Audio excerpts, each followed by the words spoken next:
Hi, welcome back to Kathaippama with Usharani. நம்மளோட வாழ்க்கையில் சில சமயம் நமக்கு ஒரு உற்சாகமின்மையோ ஒரு டல்னஸோ நமக்குள்ளே ஏற்படும். அந்த சமயங்களில் அந்த நாளை உற்சாகமாக மாற்றுறதுக்கான வழிகள்லாம் என்னென்ன அப்படின்றத பற்றி தான் முழுக்க நாம் இந்த பதிவில் தெரிஞ்சுக்க போகிறோம். அது மட்டும் இல்லாமல் இந்த நாளை உற்சாகமாக மாற்றுறதுக்கு நம்ம இறையன்பு ஐஏஎஸ் அவர்கள் சொல்லிய வழியை தான் நாம் இந்த பதிவில் தெரிஞ்சுக்க போகிறோம். முதலாவது வழியாக நம்ம இறையன்பு ஐஏஎஸ் அவர்கள் என்ன சொல்லியிருக்காரு அப்படின்னு சொல்லி பார்த்தீங்கன்னா, ஒரு சின்ன ஃபோன் காலே போதும் நம்மளோட வாழ்க்கையை உற்சாகமாக மாற்றிடும் அப்படின்னு சொல்கிறாரு. என்ன சொல்கிறாரு அப்படின்னு சொல்லி பார்த்தீங்கன்னா, நமக்கு நெருக்கமான இல்லை நமக்கு பிடித்த நண்பர்களுக்கோ இல்லை நபர்களுக்கோ நீங்கள் ஃபோன் பண்ணி பேசுவதன் மூலமாக ஒரு பாசிட்டிவ் வைப்ரேஷன் உங்களுக்குள்ளே வரும்.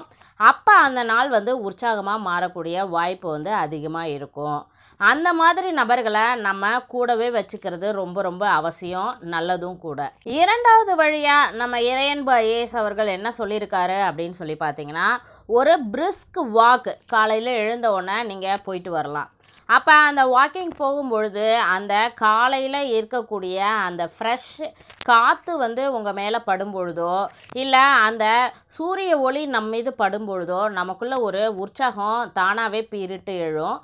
அந்த மாதிரி நம்மளை உற்சாகமாக மாற்றிக்கலாம். ஒரு பிரிஸ்க் வாக்கே போதுமானது. அடுத்தது மூணாவது வழியாக என்ன சொல்லியிருக்காரு அப்படின்னு சொல்லி பார்த்தீங்கன்னா, நமக்கு பிடித்தமான ஒரு மியூசிக்கோ இல்லை ஒரு சின்ன பாடலோ இல்லை உங்களுக்கு பிடித்த விஷயங்களை நீங்கள் ஒரு அரை மணி நேரமோ ஒரு 10 நிமிடமோ செய்யும் பொழுது நமக்குள்ளே தானாகவே ஒரு உற்சாகம் ஏற்படும்.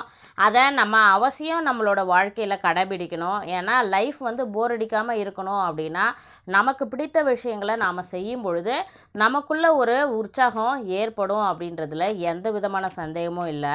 நான்காவதாக நம்ம இறையன்பு ஐஏஎஸ் அவர்கள் என்ன சொல்லியிருக்காரு அப்படின்னு சொல்லி பார்த்தீங்கன்னா, நம்ம காலையில் எழுந்திருக்கும் பொழுதே டல்லாக ஃபீல் பண்ணுறோம் அப்படின்னா அந்த சமயங்களில் நம்மளோட கைண்ட்னஸை மற்றவங்கள்ட்ட காமிச்சாலே போதுமானது. நம்மளுடைய நாள் உற்சாகமாக மாறும்.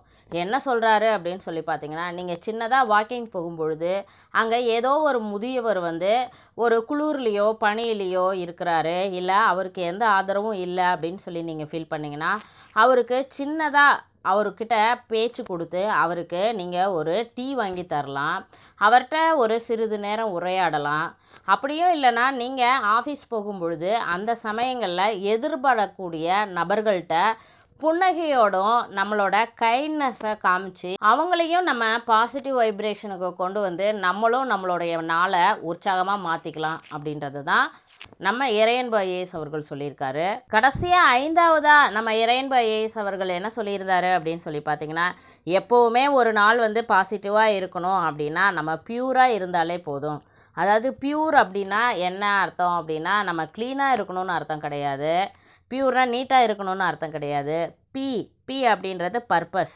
அதாவது அந்த நாளைக்கு நான் இதை பண்ண போகிறேன் அப்படின்ற ஒரு பர்பஸோ ஒரு எய்மோ ஏதோ ஒன்று இருக்கணும். அதுதான் பி. அடுத்தது யூ பார்த்திங்கன்னா அண்டர்ஸ்டாண்டிங். நம்மளோட வாழ்க்கையில் எப்பயுமே அடுத்தவங்கள புரிஞ்சுக்கக்கூடிய மனப்பான்மையும் இல்லை ஒரு விஷயம் தவறுதலாக போகும்பொழுது அதை புரிந்து கொள்ளக்கூடிய தன்மை அப்படின்றது ரொம்ப அவசியம். அதுதான் அண்டர்ஸ்டாண்டிங். அடுத்ததாக பார்த்திங்கன்னா ஆர் அப்படின்னா ரெஸ்பான்சிபிலிட்டி. எப்பயுமே நம்ம ரெஸ்பான்சிபிலிட்டி எடுத்துக்க மறுத்துட்டோம் அப்படின்னா நம்மளோட வாழ்க்கை என்றைக்குமே நல்லாவே இருக்காது. எப்போ நீங்கள் ரெஸ்பான்சிபிலிட்டியோட ஒரு விஷயத்தை செய்கிறீங்களோ அப்போவே உங்கள் வாழ்க்கைக்குள்ளே அந்த ஹாப்பி மொமெண்ட் அப்படின்றது தானாகவே சேரும். அடுத்தது ஐந்தாவதாக இது எல்லாத்தையும் நீங்கள் கரெக்டாக செஞ்சிங்கன்னா உங்களோட லைஃப் எப்பயுமே என்ஜாய்மெண்ட்டோடு தான் இருக்கும் அப்படின்றதுல எந்த விதமான சந்தேகமும் இல்லை. கூடுதலாகவும் நம்ம இறையன்பு ஐஏஎஸ் அவர்கள் ஒரு விஷயத்த சொல்லியிருந்தார். எனக்கு அந்த நாள் டல்லாக இருந்துச்சு, என்னால் சரியாக பண்ண முடியல அப்படின்னு சொல்லி ஒரு அரசு அதிகாரியோ இல்லை ஒரு மருத்துவர் சர்ஜரி பண்ணும் பொழுதோ எனக்கு டல்லாக இருந்துச்சு, நான் அந்த சர்ஜரியை கரெக்டாக பண்ணலைன்னு சொன்னால் நம்மளால் ஏற்றுக்க முடியுமா? கண்டிப்பாக முடியாது. இல்லை ஒரு பைலட் இருக்கார், எனக்கு அன்றைக்கி மூடு சரியில்லை, நான் அதனால் ஃப்ளைட்டை நல்லா ஓட்டலை அப்படின்னு சொன்னால் நம்மளால் ஏற்றுக்க முடியுமா? கண்டிப்பாக முடியாது.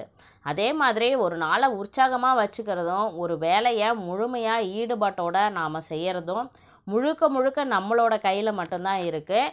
கண்டிப்பாக இவங்களாலலாம் எப்படி இந்த காரணத்தை வச்சுக்கிட்டு எஸ்கேப் ஆக முடியாதோ அதே மாதிரி தான் சாதாரண மனிதர்களும் காரணங்களை சொல்லி எஸ்கேப் ஆகாமல் நம்மளோட கடமைகளையும் நம்முடைய வேலைகளையும் சரிவர நாம் உற்சாகத்தோடு செய்யணும் அப்படின்றது தான் ரொம்ப ரொம்ப முக்கியம். உங்களுக்கு நம்ம இறையன்பு ஐஏஎஸ் அவர்கள் சொல்லிய இந்த 5 வழிகளும் உங்களை உற்சாகம் மூட்டக்கூடியதாக இருக்கும் அப்படின்னு சொல்லி நான் முழுமையாக நம்புகிறேன்.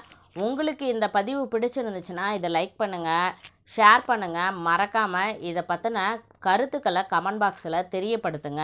நம்ம கதைப்போமா வித் உஷாராணி சேனலுக்கு நீங்கள் தரும் ஆதரவு என்னை மேலும் மேலும் உற்சாகப்படுத்துகிறது. தொடர்ந்து உங்களோட ஆதரவை தந்து வந்துக்கிட்டே இருங்க. நம்ம கதைப்போமா வித் உஷாராணி சேனலுக்கு நீங்கள் முதல் முறையாக வந்திருக்கீங்க அப்படின்னா மறக்காமல் நம்ம சேனலை சப்ஸ்கிரைப் பண்ணிக்கோங்க. அப்படியே பக்கத்தில் இருக்கிற அந்த பெல் ஐக்கனையும் கிளிக் பண்ணுங்கள். அப்போ தான் நான் போடுற ஒரு பதிவு உங்களுக்கு உடனுக்குடனே வந்து சேரும். நன்றி, வணக்கம். மேலும் இன்னொரு நல்ல பதிவில் நான் உங்களை சந்திக்கிறேன்.